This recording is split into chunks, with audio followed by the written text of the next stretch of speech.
हम लोग भक्ति रसामृत सिंधु ग्रंथ से पढ़ेंगे। दक्षिण विभाग, द्वितीय विभाग, प्रथम लहरी विभाग नामक श्लोक क्रमांक 199। कोटि ब्रह्मांड विग्रह। अविचिंत महाशक्ति का टॉपिक पूर्ण हो चुका है। अब भगवान के नेक्स्ट गुण को वर्णन करेंगे, जो कि केवल भगवान विष्णु में और श्री कृष्ण में, और किसी में नहीं। मेरे पीछे बोलिए। कोटि ब्रह्मांड विग्रह। अगण्य जगदंडाढ्य कोटि ब्रह्मांड विग्रह इति श्री विग्रहस्यास्य विभुत्वम् अनुकीर्तितम्। अगण्य जगदंडाढ्य कोटि ब्रह्मांड विग्रह इति श्री विग्रहस्यास्य विभुत्वम् अनुकीर्तितम्। अगण्य जगदंडाढ्य कोटि ब्रह्मांड विग्रह अगण्य जगदंडाढ्य कोटि ब्रह्मांड विग्रह इति श्री विग्रहस्यास्य विभुत्वम् अनुकीर्तितम्। अगणित ब्रह्मांडों से युक्त तथा सर्व वैकुंठ व्यापक होने से श्री कृष्ण कोटि ब्रह्मांड विग्रह कहलाते हैं। अतः श्री कृष्ण विग्रह का विभुत्व निरूपण किया गया है। मतलब भगवान के ही अंश हैं भगवान महाविष्णु, उनसे अनेक अनेक ब्रह्मांड निकल के आते हैं और स्वयं भगवान अनेक अनेक वैकुंठीय ब्रह्मांड कह लीजिए, वैकुंठ लोकों में व्याप्त रहते हैं विष्णु स्वरूपों में। अगण्य जिनको गिना ना जा सके, असीमित, जगदंड यानी ब्रह्मांड, आढ्य मतलब युक्त, अगणित ब्रह्मांडों से युक्त, कोटि ब्रह्मांड विग्रह करोड़ों ब्रह्मांड ही जिनका शरीर है, इति इस प्रकार अस्य श्री विग्रहस्य इस श्री विग्रह का विभुत्व अनुकीर्तितम विभुत्व कहा गया है। तो भगवान का जो विग्रह है उनके एक स्वरूप है भगवान महाविष्णु, जो भगवान कृष्ण के अंश हैं। उनके दिव्य विग्रह से अनेक अनेक ब्रह्मांड प्रकट होते हैं, इसलिए उनको कोटि ब्रह्मांड विग्रह कहा गया है। स्पष्ट है। यथा तत्रैव भागवतम 10.14.11। ये ब्रह्मा जी बोल रहे हैं। फोटो डालने का प्रयास किया था, गया नहीं आया, चलिए भूल गया। ये ब्रह्मा जी भगवान कृष्ण को, जो कि बालक कृष्ण है, ब्रह्म विमोहन लीला के बाद उनसे क्षमा मांग रहे हैं और ये कहते हुए कि मैं तो आपके सामने बहुत नगण्य हूँ, बहुत छोटा हूँ, इसलिए मेरा आपके द्वारा क्षमा होना उचित ही है। और इस प्रसंग में वो बता रहे हैं कैसे भगवान के रोमकूपों से अनेक अनेक ब्रह्मांड प्रकट होते हैं। तो ये प्रमाण है श्रीमद् भागवतम से कि कैसे भगवान के श्री विग्रह में अनेक अनेक ब्रह्मांड विद्यमान रहते हैं। क्वाहम तमो महदहम खचराग्निवार्भू संवेष्टितांड घट सप्तवितस्तिकायः वेदृग्विधा विगणितांड पराणुचर्या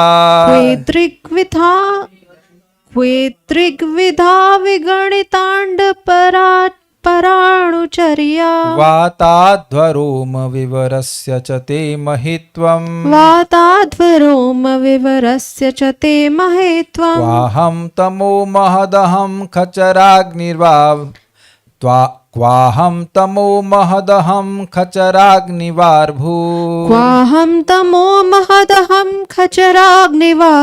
संवेष्टितांड घट सप्तवितस्तिकायः वेदृग्विधा विगणितांड पराणुचर्या वाताध्वरोम विवरस्य च ते महित्वम्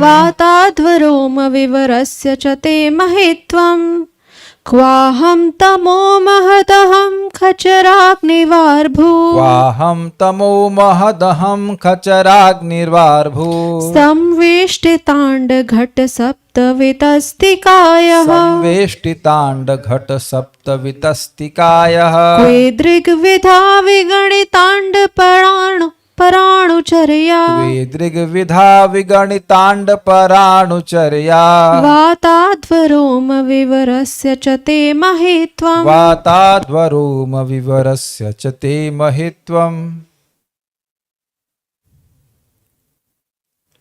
श्रीमद् भागवत 10.14.11 में श्री ब्रह्मा ने कहा है, हे भगवान, प्रकृति अर्थात प्रधान महतत्व जानते हैं। महतत्व अहंकार, वायु, अग्नि, जल एवं पृथ्वी द्वारा संवेष्टित मतलब घिरा हुआ ब्रह्मांड के चारों ओर या सब तरफ 7 लेयर्स हैं, तो उसके बारे में बोल रहे हैं। उससे घिरा हुआ ब्रह्मांड रूप अंड या घट, घड़ा कह लीजिए या अंड कह लीजिए, में विचरण करने वाला 3.5 हाथ के शरीर युक्त में ब्रह्मा कहाँ।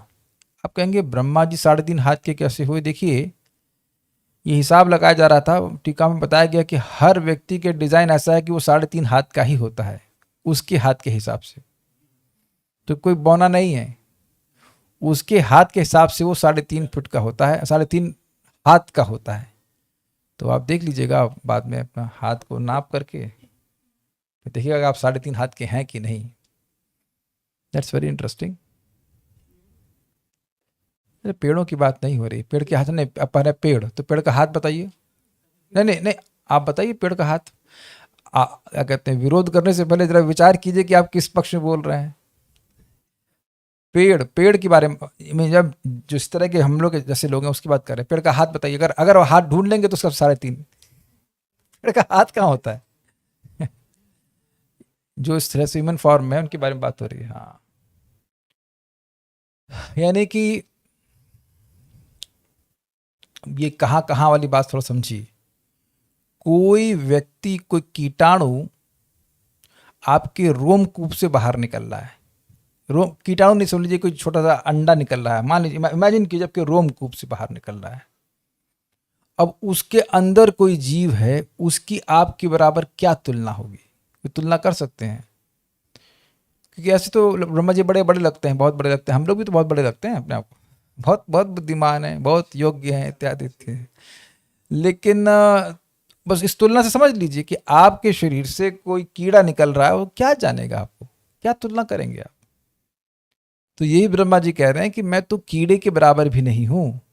आपके रोमकूप से ब्रह्मांड निकलने, और ब्रह्मांड घिरा हुआ है वो लेयर्स में, और वो लेयर्स इतनी बड़ी हैं कि ब्रह्मांड ऐसा है जैसे सेब का सीड। जब मैं लेयर की बात करूंगा तो ऐसा मत सोचिएगा जैसे हम लोग कपड़े पहनते तो ये हल्की सी लेयर, उसका ऊपर एक लेयर, ना, ये लेयर इतनी मोटी है कि मतलब जो ब्रह्मांड है वो मात्र एक बीज जैसा दिखाई पड़ता है। ये पढ़ चुके हैं पहले दूसरे स्कंद में। धारणा क्या कर रहे हैं ब्रह्मांड की तरह समझ लीजिएगा। नॉर्मली आप एक लेयर को पतला मानते हैं, है ना, लेकिन यहां लेयर 10 गुना अधिक बढ़ती जा रही है। सबसे ब्रह्मांड के चारों ओर नहीं कह सकते, सब ओर कह लीजिए, गोल है ब्रह्मांड, तो सब ओर पहले पृथ्वी की लेयर है, उससे 10 गुना जल की है, फिर उससे 10 गुना अग्नि, फिर उससे 10 गुना वायु, तो ऐसे करते चले जाएंगे, 7 लेयर बन रही। तो ब्रह्मांड तो बहुत छोटा सा है। तो ब्रह्मांड और ऐसे अनेक अनेक असीमित ब्रह्मांड जो है वो भगवान की रोमकूप से बाहर आ रहे हैं, और उसके अंदर ब्रह्मा जी हैं। तो ब्रह्मा जी की क्या, किसी भी ब्रह्मा की क्या बिसात है, क्या हैसियत कह लीजिए भगवान के आगे? वही ब्रह्मा जी बोल रहे हैं कि मैं कहाँ और आपकी महिमा कहाँ है महिमा? तो कह रहे हैं जिनके रोमकूप रूप गवाक्षों में इस प्रकार के अगणित विश्व ब्रह्मांड परमाणु की भांति विचरण करते हैं। देखिए समझिए, रोमकूप तो आपको समझ में आ गया, ये हमारे जैसे शरीर में रोम होते हैं, उसमें एक रोम अगर आप देखेंगे बहुत क्लोजली तो जो बाल है वो एक गड्ढे में से बाहर निकलता है। जो बाल है, बाल से मेरा मतलब रोमकूप है, वह एक रोम है, वो एक छेद से बाहर निकलता है, वो छेद एक कुआं है। तो आप आपकी तुलना में वो कितने हैं? वेदवादिनी आपके शरीर में कितने रोमकूप हैं? असंख्य तो खैर नहीं हो सकते हैं, बट फिर भी बहुत सारे। कौन ध्यान दे रहा है? मैं खाली इसलिए पूछा आपको, कौन ध्यान दे रहा है कितने रोमकूप होंगे? तो किस रोमकूप से क्या क्या निकल रहा है कौन जानता है?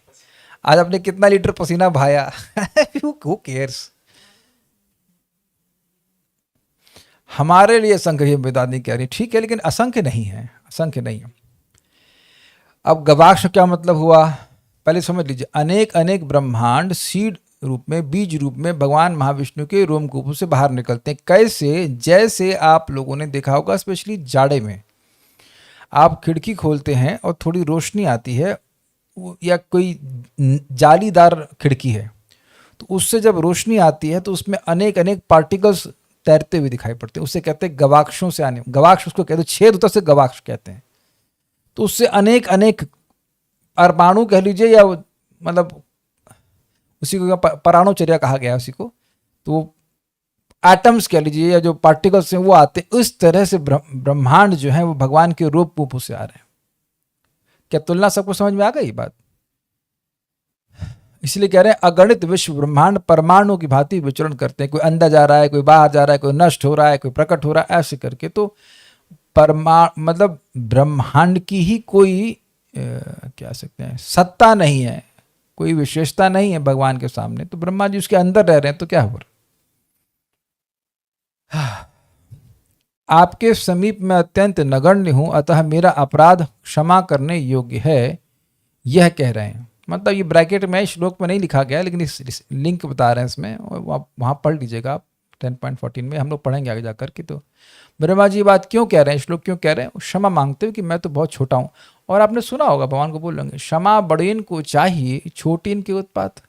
तो छोटे लोग जो उत्पात करते हैं वो बड़े लोगों को चाहिए कि उसको क्षमा कर दे। तो आप कितने बड़े हैं और मैं कितना छोटा हूँ? यद्यपि जिसको प्रार्थना कर रहे हो वो साइज में छोटे हैं, कृष्ण अत्यंत साइज में छोटे बालक हैं, लेकिन ब्रह्मा जी कह रहे हैं कि आप तो बहुत बड़े हो, मैं बहुत छोटा हूं, तो इसलिए आपको मुझे क्षमा कर देना चाहिए। अब जरा देखिएगा, तम महद अहम खचर अग्निर वारभू संवेष्टित अंड घट सप्त वितस्तिकाय। तमस अर्थात प्रकृति। मैप कर पा रहे हैं तम को? ये कहेंगे तमस मतलब प्रकृति कैसे हुआ भाई? बेसिकली प्रकृति अंधकारमय ही है, वो हमारे स्वरूप को ढकने वाली है, इसलिए तमस्सो प्रकृति कहा जा रहा है। महत का मतलब बुद्धि तत्व अर्थात महतत्व। अहंकार स्पष्ट है। अहं के बाद क्या है? ख मतलब आकाश, और उसका चर मतलब वायु। अग्नि स्पष्ट है, वायु अग्नि मतलब अग्नि अर्थात तेज। उसके बाद जल कहाँ से आया? अब इसको जरा देखिए, उसमें जल कहाँ से आया, जल कैसे शब्द आया? 10.14.11 है ना, दिखा इसमें है, लिखा है 10. इस शब्दार्थ में देखना पड़ेगा ना। वाह वाह वाह वाह, उसका आगे विसर्ग लगा है, वाह। वाह को कह रहे हैं कि वो जल है, और भूत स्पष्ट अग्नि। इनसे संवेष्टित मतलब एनसर्कल्ड, घिरा हुआ। अंड मतलब ब्रह्मांड, जो कि घट के समान है, घड़े के समान है, घड़ा पॉट के समान है। और सप्त मतलब उसके बाद कह रहे हैं उसमें अपने परिमाण से 7 वितस्ती परिमित शरीर वाला, मतलब ये 3.5 हाथ वाला। ये भगवान ब्रह्मा जी अपना वर्णन कर रहे हैं कि ये ब्रह्मांड है, ब्रह्मांड 7 लेयर से घिरा हुआ है, और उसके अंदर मैं हूं, ब्रह्मा हूं, जो अपने हाथ के हिसाब से 3.5 हाथ वाला है। अब इस वितस्ती की व्याख्या आप अपना देखते रहिएगा, हमको समझ में ज़्यादा नहीं पता इसके बारे में, लेकिन ये है। समझ आ गया ये पहला सेक्शन? ठीक है, ये ब्रह्मा जी अपना वर्णन कर रहे हैं। नेक्स्ट, अहम क, मैं ब्रह्मा कहाँ स्थित हूं? मतलब कहीं नहीं हूं, मेरी कोई हैसियत नहीं है, गिनती नहीं है। यस। अब उसके बाद कह रहे हैं ईदृग विधा, इस प्रकार, ईदृग ऐसे, इस प्रकार के, ईदृग विध इस प्रकार के, अविगणिता अविगणित जिनको गिना ना जा सके। अंड परमाणुचर्य, परमाणु के पराणुचर्या है, पराणुचर्या है, शायद पाठ इसमें मिस्टेक हो रहा है, पराणुचर्या है, परमाणु नहीं है, अर्थ वही है लेकिन मां नहीं आएगा, पराणुचर्या। अगणित ब्रह्मांड जो हैं वो पराणुचर्या यानी कि परमाणुओं के समान आ जा रहे हैं। वाताध्वरोम विवरस्य, वात अध्वर का मतलब होता है गवाक्ष, वात मतलब हवा, जिस छेद से हवा जाती आती है, वो जैसे मान लीजिए दीवार है उसमें कहीं छेद है तो उससे हवा आएगी, बाहर जाएगी, अंदर जाएगी, तो उससे अनेक परमाणु अंदर बाहर जाते हैं। उसी प्रकार से रोम विवरस्य, आपके रोम कूपों से अनेक अनेक ब्रह्मांड आ जा रहे हैं। ये सेक्शन थोड़ा समझ में आया? कहाँ मैं वाली बात समझ में आ गई? आपके ब्रह्मा जी बहुत छोटे हैं, फिर कह रहे हैं कि मैं कौन हूँ, आप कौन हैं कि आप इस प्रकार के हैं कि अनेक अनेक ब्रह्मांड आपके रोम कूपों से ऐसे आ रहे हैं जैसे कि परमाणुचर्या होती है गवाक्षों से। अनेक अनेक परमाणु जैसे कि एक दीवार के छेद से अंदर बाहर जाते रहते हैं, ऐसे अनेक अनेक ब्रह्मांड आपके रोम विवरों से अंदर बाहर जा रहे हैं। तो आपकी क्या स्थिति है? कौन उसको वर्णन कर सकता है? देखिए बड़ा अच्छा स्टाइल है। ब्रह्मांड हम लोगों से बहुत बड़े हैं। अब ब्रह्मांड को जब भगवान से बहुत छोटा दिखा दिया तो भगवान बहुत बड़े दिख गए कि नहीं? नहीं समझ में आया? कोई बहुत बड़ा संगीतज्ञ है, अब वो किसी दूसरे व्यक्ति के अपने चरण छू रहा है तो आप समझ जाएंगे वो वाला व्यक्ति कितना बड़ा संगीतज्ञ होगा।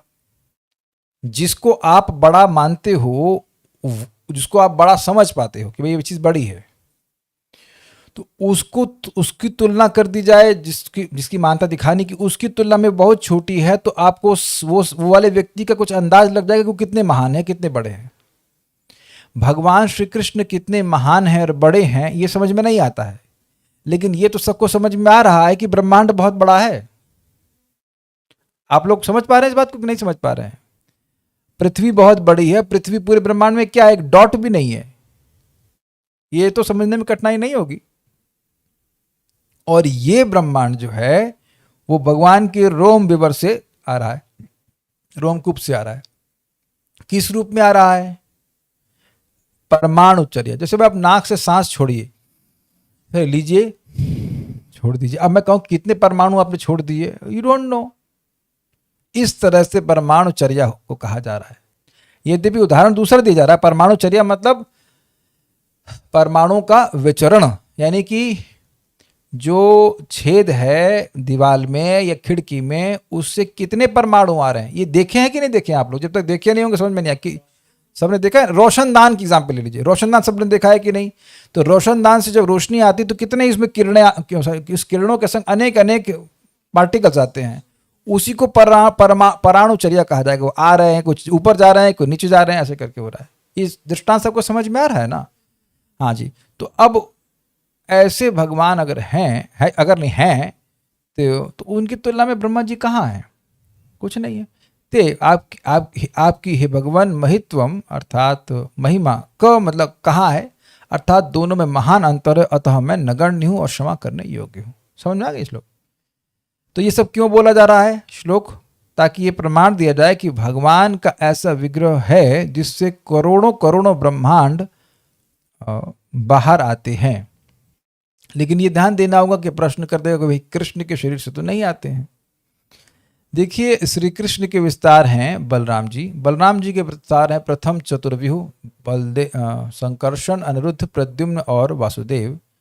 इन पहले संकर्षण के द्वितीय विस्तार हैं संकर्षण, प्रद्युम्न, अनिरुद्ध और वासुदेव। और फिर द्वितीय संकर्षण के विस्तार हैं भगवान महाविष्णु, है ना? यही तो क्रम है। तो अंश के अंश हैं, दो भेद नहीं है लेकिन फिर भी अंश के अंश हैं। तो जो भगवान महाविष्णु का गुण है वो श्री कृष्ण से ही है या कह सकते हैं वो श्री कृष्ण महाविष्णु के रूप में प्रस्तुत कर रहे हैं, ऐसे कहना चाहिए। सही है तो नहीं कहूँगा, वो अलग व्यक्ति नहीं है। श्री कृष्ण ही महाविष्णु के रूप में कोटि ब्रह्मांड विग्रह प्रस्तुत कर रहे हैं। लेकिन एक अंतर है कि भगवान महाविष्णु वैकुंठ में व्याप्त नहीं है। भगवान कृष्ण अपने विष्णु स्वरूपों से हर वैकुंठ में व्याप्त हैं, लेकिन भगवान महाविष्णु के रूप में वैकुंठ में नहीं है।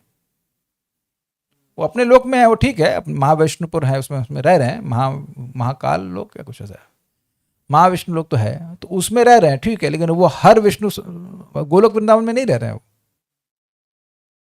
ये द्वारका में नहीं रह रहे हैं। लेकिन भगवान कृष्ण सर्वव्यापी हैं सभी ब्रह्मांडों में अपने विष्णु स्वरूपों से भी। तो ये विशेषता है श्री कृष्ण की। दुर्गम संगम टीका, शिव जी इस प्रकार से अनेक ब्रह्मांडों की सृष्टि नहीं करते हैं, तो शिव जी में गुण नहीं पाया जाता है और न ही कोई जीव ऐसा पा सकता है। यह उदाहरण दर्शाता है कि महाविष्णु का रूप किस प्रकार सभी ब्रह्मांडों में फैला हुआ है, जो वर्तमान विषय को स्पष्ट करता है कि भगवान का रूप अगण्य ब्रह्मांडों से निर्मित है। मतलब पॉइंट यह है कि ब्रह्मांड मिल करके भगवान को नहीं बनाते हैं, वो लैंग्वेज है, कहने की कोटि ब्रह्मांड विग्रह से आपको अनुवाद ऐसे हो कि जिनका विग्रह कोटि ब्रह्मांड से युक्त है, वो बात नहीं है। भगवान का स्वरूप पूरी तरह चिन्मय है, लेकिन उनके स्वरूप से अनेक अनेक ब्रह्मांड प्रकट होते हैं। ये इसको कहने का तरीका बोला जा रहा है कि कोटि ब्रह्मांड विग्रह उनके, ऐसा कह लीजिए सीधे सीधा अर्थ जो होगा, जो क्लियर अर्थ होगा वो ये है कि उनके विग्रह से, उनके स्वरूप से अनेक अनेक ब्रह्मांड प्रकट होते हैं। देखिए अपने बड़े काम की बात है ये कि हम कोई भी सेवा कर रहे हैं वो नगण्य ही होगी, no matter what how big you are. कितना भी बड़े हो जाए, हम लोग ब्रह्मा जी के बराबर बड़े नहीं हो सकते, और वो भी कह रहे हैं कि हम insignificant. It helps how it helps. हम लोग तुलना करते हैं कि सामने वाला ज़्यादा कर रहा है, मैं कम कर रहा हूँ, ये ज़्यादा स्पेशल है, मैं कम स्पेशल हूँ, ऐसा करके लोग सोचने लग जाते हैं। स्पेशल तो कोई भी नहीं है, क्योंकि इतना बड़ा तो कोई है ही नहीं भगवान के बराबरी कर ले।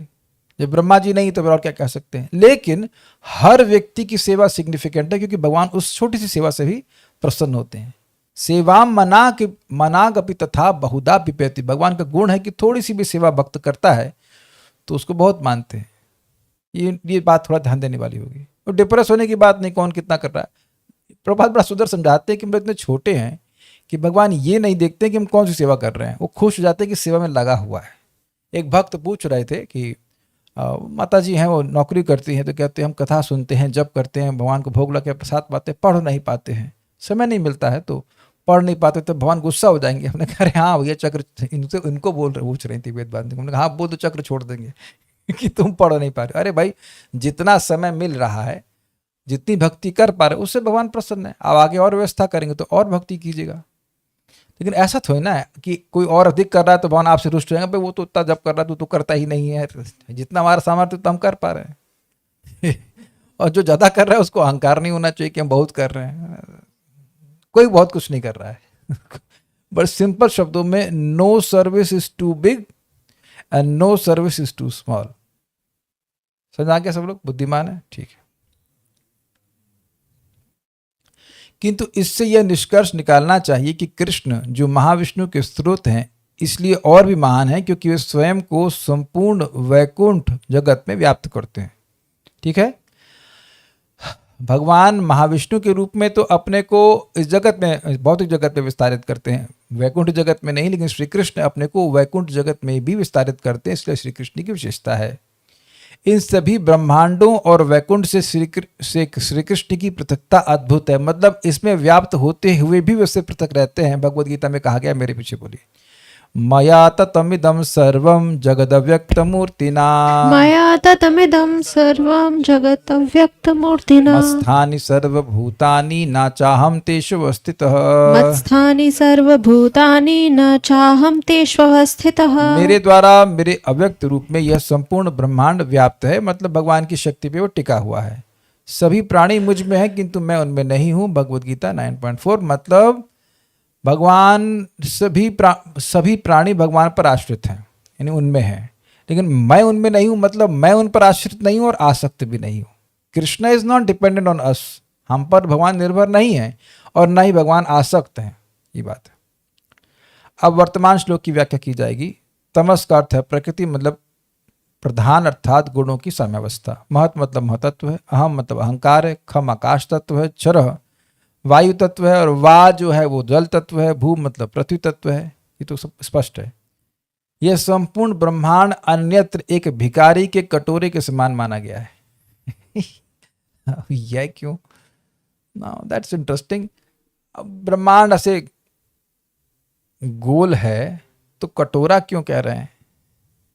तो हमको थोड़ा समझ में इस बात आ रही थी ये कि आधा तो भरा हुआ है, तो जो ब्रह्मांड काम का है वो आधा ही है ना, तो उसको ऐसे घुमा दीजिए।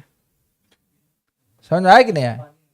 रेवती एक कटोरी लेके आई इसी बात पर, जल्दी नहीं ये तो लंगड़ू दिन में रुक जाइए, बैठो बैठो बैठो, अभी कुछ, अभी आप रिटायर्ड हर्ट हैं, रुकिए रुकिए, चलो प्रभु जी भी कुछ सेवा करेंगे, कोई दिक्कत नहीं। कटोरे से समझ में आएगी बात। सॉरी किसी की चोट का मजाक नहीं बनाना चाहिए। बैठी रही, अब ये चलने फिरने काम नहीं है आपका। You have been asked to do. हाँ यस, कटोरी भिखारी कटोरा, तो ये कटोरा 2-2 रुपये वाला कटोरा। तो आप देखिए इसको ऐसे 2 कटोरी तो और समझा देता मैं, एक कटोरी और ले आएंगे तो और समझा दूंगा कि भाई आपने आज तक अंडा समझा है, कटोरा कैसे है, हाउ इट इज घट। तो ये थोड़ा समझने वाली बात है। प्रभु जी इसी साइज की लाइए, अगर मिल जाए तो, नहीं तो कोई बात नहीं चलेगा, नहीं तो मुझे ऊपर कर दिखाना पड़ेगा। ये कटोरी है, अरे वो कहाँ से ला रहे हैं भगवान की मत लेके आ जाइएगा। ये कटोरी है और ऐसे घुमा लीजिए इसको ऐसे। आप जान रहे हैं कि ये जो भाग है इसमें इस जगह पे सेंटर में, या इसको ऐसे मान लीजिए ऐसा। अब तो समझ में आ रहा है ना, पूरा अंडा बन गया कि नहीं? तो ये जो भाग है कटोरी वाला, इसमें बीच वाले भाग में भगवान गर्भोदक्षा विष्णु लेटे हुए हैं, और यहां से एक नाभि कमल से कमल उत्पन्न, उनकी नाभि से कमल उत्पन्न होता है। तो ऊपर वाले भाग में ब्रह्मांड है, यानी कि ऐसे मान लीजिए इस ऊपर वाले सेक्शन में ही तो सारी कमल लाल है, सारा गेम तो ये बवाल ऊपर ही हो रहा है ना, नीचे तो पानी भरा हुआ है। अब उसमें कोई जीव रहते हैं क्या? कोई वर्णन तो है नहीं है सच की जीव वहां पे कोई रहते हैं। गर्भ सागर में कहाँ कौन रह रहा है पता नहीं। तो अब इसको उल्टा कर दीजिए, तो ये हो गया कि नहीं? नहीं समझ में आया? ये मैचिंग वाली है ना, गड़बड़ वाली तो मत लेना। हाँ भाई, अब समझ में आ रहा है आप लोगों को? ये अंडा बन गया, ठीक है। ऊपर वाले भाग में कमल, ब्रह्मा जी बैठे हैं, मतलब वो सब बैठे हैं, सारे लोग हैं। तो ये बैगिंग बॉल हुआ कि नहीं? इसको ऐसे घुमा दीजिए, बस शेप तो वही हुई ना, इन्वर्टेड बैगिंग बॉल ऐसे कह लीजिए। हमको यहाँ तक समझ में आ रहा है। किसी और की कोई अंडरस्टैंडिंग हो तो उसके लिए ओपन है। हमको ये बात समझ में आएगी कि अन्यत्र मतलब कहीं और भी ऐसा कहा गया है। घट मतलब होता है घड़ा, ऐसा भी कह रहे हैं। तो जीव गोस्वामी से कह रहे हैं, हमको समझ में इस प्रकार से आ रहा था। यहाँ इसे घट या घड़ा कहा गया है, जो ब्रह्मा के शरीर के पृथ्वी की तरह लालिमा युक्त होने को दर्शाता है। ये भी इंटरेस्टिंग है भाई। मिट्टी का घड़ा किस रंग का होता है? लाल होता है। तो ये अपनी पहचान इस ब्रह्मांड से करते हुए कह रहे हैं कि ये जो ब्रह्मांड है वो लालिमा से युक्त है और उनका शरीर भी लालिमा से युक्त है। इतनी बातें उससे अधिक हमसे मत पूछो ना, हमको समझ में नहीं आई क्या बोल रहे हैं जीव गोस्वामी जी। इसे कुछ हिंट हो रहा है कि ब्रह्मा जी का शरीर लाल होगा तो होगा, जब देख लेना तो अपने आप मालूम करना, हमको नहीं पता इसके बारे में। आगे बढ़ते हैं। ब्रह्मा स्वयं की पहचान समष्टि जीवों से एवं तत्वों से घिरे ब्रह्मांड से करते हुए कहते हैं कि मैं कौन हूं। मतलब देखिए, ये ब्रह्मांड जो घिरा हुआ है, 7 लेयर से घिरा हुआ है। तो अब ब्रह्मा जी कह रहे हैं कि ब्रह्मा जी अपनी पहचान इस ब्रह्मांड से कर रहे हैं कि ये क्या है। मतलब तुलना ब्रह्मांड की कर रहे हैं, उससे अपनी पहचान करते हुए कर रहे हैं। ब्रह्मांड घिरा हुआ है 7 लेयरों से, तो कह रहे हैं मैं घिरा हुआ हूं। वो भी घिरे ही हुए हैं क्योंकि अंदर से अंदर बैठे हुए हैं, लेकिन उन्हें पहचान। अच्छा, अपनी पहचान देह से कैसे करते हैं ये आप लोग को सिखाना पड़ेगा। ये तो हम लोग को इसका उल्टा सिखाया जा रहा है और नहीं सीख पा रहे हैं, बहुत मुश्किल हो रही है। तो जैसे हम अपनी पहचान देह से कर लेते हैं, तो ब्रह्मा जी पहचान कर लेते हैं। अच्छा, अब दूसरी बात है, समष्टि जीवों से कैसे कर लेते हैं? आप नहीं कर लेते। मैं भारतीय हूं, मैं गुप्ता हूं, मैं ये हूं, मैं वो हूं। तो उस पूरे समाज से अपनी पहचान कर लेते हैं कि नहीं? तो उसी तरह से ब्रह्मा जी भी सभी जीवों से अपनी पहचान करते हैं, सबको ग्रुप में लेकर के। सब लोग घेरे ही हुए हैं, सब लोग कहते हैं कि मैं कौन हूं। स्वयं को 7 वितस्ती अर्थात 7 गुणा 9 इंच, अब जो भी हो भाई या शायद ये 9 इंच होता है, पता नहीं कितना, ये 7 होता है कि 9 होता है।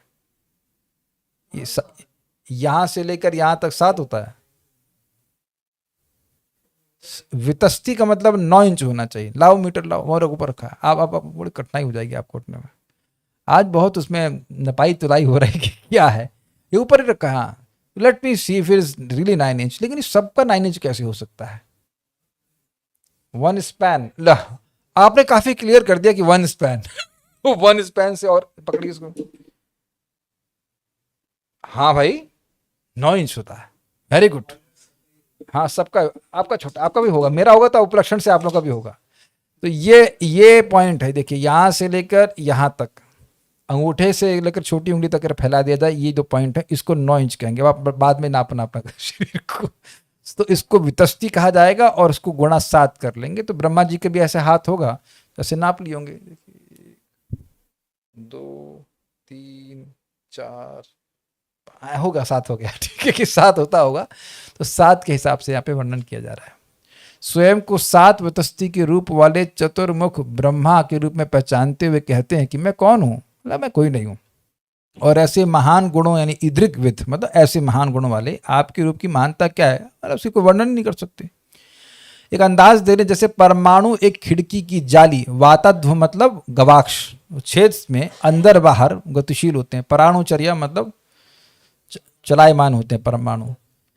वैसे ब्रह्मांड आपके रोम छिद्रों अर्थात रोमविरस में उत्पन्न और नष्ट होते रहते हैं, जिनमें से प्रत्येक अत्यंत सूक्ष्म। ये लाइन बड़ी मजेदार है। क्या सूक्ष्म है? आप कहेंगे ब्रह्मांड सूक्ष्म है, ठीक है, लेकिन एक्चुअली बात है वो जो रोमकूप है वो सूक्ष्म है। ये अब बताइए कि अगर रोमकूप हमारे मुंह की तरह होता, हम लोगों का रोमकूप हमारे मुंह की तरह होता, तो कितने भद्दे दिख रहे होते हम लोग। कुछ समझ में आ रहा है आप लोगों को? रश्मिकांत रू कुछ समझ में आ रहा है? मेरी आंख के बराबर रोमकूप होता तो कितने भद्दे लगते। यानी कि भगवान एकदम नॉर्मल हैं, उनके लिए रोमकूप ऐसा नहीं कि साइज बड़ा हो गया है, रोमकूप छोटा ही है भगवान की तुलना में। भगवान इतने बड़े हैं। कुछ कैच किया आपने? इसीलिए तो मघा विष्णु, एक साउथ इंडिया में एक भक्त आते थे कहते हैं मघा विष्णु, वहां मघा बोलते हैं, मघा विष्णु, मघा विष्णु, महाविष्णु है, इसीलिए महा है। रोमकूप का साइज हमारी तुलना में बड़ा है, लेकिन भगवान की तुलना में प्रोपोर्शनेट साइज है, जैसा कि आपका और मेरा रोमकूप होता है। तो जो रोमकूप है वो अत्यंत सूक्ष्म है, लेकिन वो इतने बड़े हैं कि अब अनेक अनेक ब्रह्मांड जो हैं वो अब उसी में लीन हो जाते हैं, उसी में प्रकट हो जाते हैं। ये सब सुनना बहुत जरूरी है, इससे पहले कि कोई व्यक्ति रास लीला अच्छी लगती है बोले, क्योंकि जो भगवान वहां पे लीला करेंगे बड़ी अद्भुत तरह से लीला करेंगे, उसको बड़े आदर भाव से व्यक्ति सुन पाएगा कि कौन है भाई। तो ये बात यहाँ पे भगवान की महानता सूचित हो रही है। विष्णु पुराण में भी ये देखा जाता है, यस्य अयुतायुत अंशांशे विश्व शक्तिर इयम स्थितः। ब्रह्मांड की शक्ति भगवान की शक्ति के 10,000वें भाग के एक अंश के रूप में स्थित है। मतलब ब्रह्मांड भगवान की, पूरे ब्रह्मांड की सृजन करने की शक्ति भगवान की बहुत अल्प शक्ति के एक अंश है। यानी कि भगवान को इस सृष्टि करने में कोई कठिनाई नहीं है, और न ही इसको प्रलय करने में। आप और मैं चिंता न करें कि सृष्टि कैसे चलेगी, इसकी चिंता ना करें। चिंता हमें करनी है कि हम इस सृष्टि से बाहर कैसे निकलेंगे। And that also happens by the amazing potency of the Lord. भगवान के शरण में जाने से बाहर भी निकल जाते हैं। तो बात यहाँ पर क्या हुई? कोटि ब्रह्मांड विग्रह, ये भगवान की एक स्पेशल गुण है जो कि अन्य किसी मतलब विष्णु स्वरूप के अलावा और किसी में नहीं पाया जाता है। हम लोग आपको याद होना चाहिए कि हम 57 चर्चा कर रहे हैं, अर्थात 56, 57, 58, 59 और 60, ये 5 गुण जो हैं वो भगवान विष्णु में ही पाए जाते हैं, शिव जी में भी नहीं और जीवात्मा में भी नहीं पाए जाते हैं। तो ये तो स्पष्ट हो गया, कोई प्रश्न तो मेरे ख्याल से होगा नहीं, समझ में आ गया होगा। हाँ, इतना तो समझ में आ रहा है कि इतने महान व्यक्ति मतलब भगवान क्या कब कैसे कर रहे हैं, ये हमारी समझ के बिल्कुल पार है। इसीलिए भक्त लोग ये प्रश्न नहीं करते कि यह क्यों हो रहा है उनके जीवन में या किसी और के जीवन में, क्योंकि समझ में आ सकता है काले कृष्ण प्रभु। और जो इतनी कॉम्प्लेक्स सृष्टि कर रहे हैं वो गलती कर सकते हैं, गलती करने का स्कोप है। आप जानते हैं कि परमाणु भी एकदम सटीक तरह से घूम रहा है, जरा सा भी गलती नहीं कर रहे हैं, एकदम मेजर्ड लॉज से कहना चाहिए, तो गलती नहीं कर रहे हैं। बस हमें ये गलती नहीं करनी चाहिए कि यह सोचे कि भगवान गलती कर रहे हैं, what ever is doing good, सब कुछ। और बल्कि ये भी कहा जाता है कि पूरा ब्रह्मांड जो है वो भगवान महाविष्णु की ड्रीम है, इज जस्ट ड्रीमिंग, सपना देख रहे हैं, और उसी में सारी सृष्टि हो जाती है। सैक्षतः बहुश्यामा, सो ही विल मैनेज। एक भक्त ब्रह्मचारी बड़ा अच्छा कह रहे थे, तो चला रहे हैं, नहीं चलाते हुए आए हैं, चला रहे हैं और चला भी लेंगे। तो हमको चिंता करने, ब्रह्मचारी होने का मतलब यही है, ऐसा ही मूड होने, दुनिया की चिंता नहीं, तो चला लेंगे, हम अपना भक्ति करेंगे और भगवान के पास चले। We are not here to worry about that. Will stop here. Shrimad Shri Bhakti Rasamrita Sindhu की जय, श्रील प्रभुपाद की जय, निताई गौर प्रेमानंद।